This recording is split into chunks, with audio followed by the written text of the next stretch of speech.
প্রত্যেক বছর রমজান মাস আসলে আমরা বাংলাদেশে দেখতে পাই কয়েক শ্রেণীর মানুষ বিভক্ত হয়ে যায়। একদল মানুষকে আমরা দেখি সৌদি আরবের সাথে মিলিয়ে রোজা ঈদ করে, আবার কেউ আফগানিস্তানের সাথে মিলিয়ে রোজা ঈদ আবার করেছে, আবার কেউ বলে জ্যোতির্বিজ্ঞানের ভিত্তিতে করতে হবে, কেউ বলে লুনার ক্যালেন্ডার, মুন কনজাংশন ইত্যাদির মাধ্যমে করতে হবে। আসলে এগুলো কোনোটাই ইসলামের সহি তরিকা না।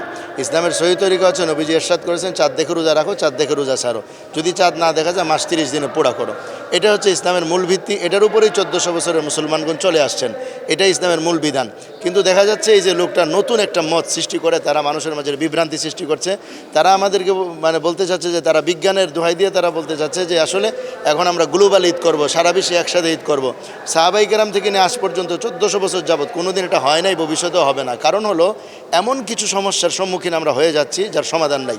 যদি আমরা গ্লোবাল ঈদ করতে চাই মুন কনজাংশনের মাধ্যমে কিংবা লুনার ক্যালেন্ডারের মাধ্যমে সারা পৃথিবীতে একসাথে আমরা করতে যাই, তাহলে এমন কিছু সমস্যা আছে যে সমস্যার কোনো সমাধান নাই। যে সমস্যাগুলো আপনি একটু খেয়াল করে দেখতে পারেন। এই দেখেন, এখানে যদি আমরা ধরলাম যে সৌদি আরবে আগে চাঁদটা দেখা গেল, কথার কথা, সৌদি আরব যদি চাঁদ দেখা যায় যখন সন্ধ্যা 7টায় চাঁদ দেখা যাবে, ওই চাঁদটা কিন্তু 1 ঘন্টা পরে মিশর সন্ধ্যা হবে, সেখানে দেখা যাবে। এইভাবে পশ্চিম দিক থেকে ঘুরে ঘুরে চাঁদটা এইভাবে 24 ঘন্টার ভিতরে সারা পৃথিবীতে দেখা দিয়ে থাকে।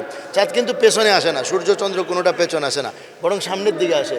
যখন সন্ধ্যা 7টায় এখানে চাঁদ দেখা গেল, পরে এখান থেকে চাঁদ দেখা যাবে। এখন যদি আমরা সৌদি আরবের চাঁদটাকে বাংলাদেশে আনতে চাই, তখন রাতের 11টা 10টা বেজে যাবে, তারাবির নামাজ পড়া যাবে না। জাপানে তখন রাতের 1টা বাজবে, কখনোই সম্ভব না। এরপরে মার্শাল দ্বীপপুঞ্জ তো ভোর রাতের 4টা বাজবে, রোজা রাখাও সম্ভব না। এই কারণে এটা এমন একটা অসুবিধা, যে অসুবিধাগুলো সৌদি আরবের চাঁদ কিংবা যে কোনো দেশের চাঁদ আমাদের মানা কোনো সম্ভব হবে না। এখন তারা যদি বলে যে আমরা চাঁদ দেখবই না, বরং আমরা লুনার ক্যালেন্ডার কিংবা মুন কনজাংশনের মাধ্যমে আমরা হিসাব করে নিয়ে নিব, যদি তারা এমনটা বলে, তো সেটাও সম্ভব না।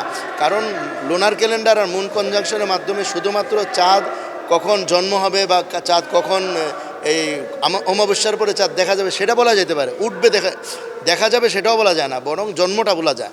আর ইসলামের বিধান জন্মের সাথে না, বরং ইসলামের বিধান হলো চাঁদ দেখার সাথে।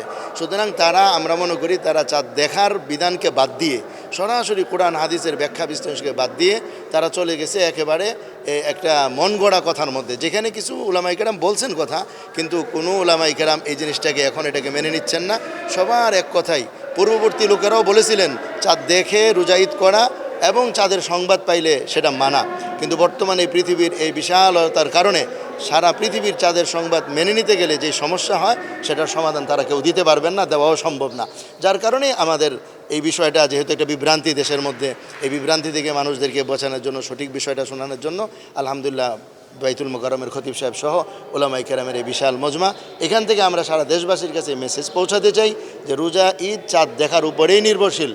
মুন কনজাংশন করে কিংবা লুনার ক্যালেন্ডার বা জ্যোতির্বিজ্ঞানের হিসাব কিংবা সৌদি আরবের হিজরি ক্যালেন্ডার, একক বিশ্ব ক্যালেন্ডার, এগুলো কোনোটাই ইসলামের বিধান না। এই কথাটা আমরা সবার কাছে পৌঁছাইতে চাই। আসসালামু আলাইকুম।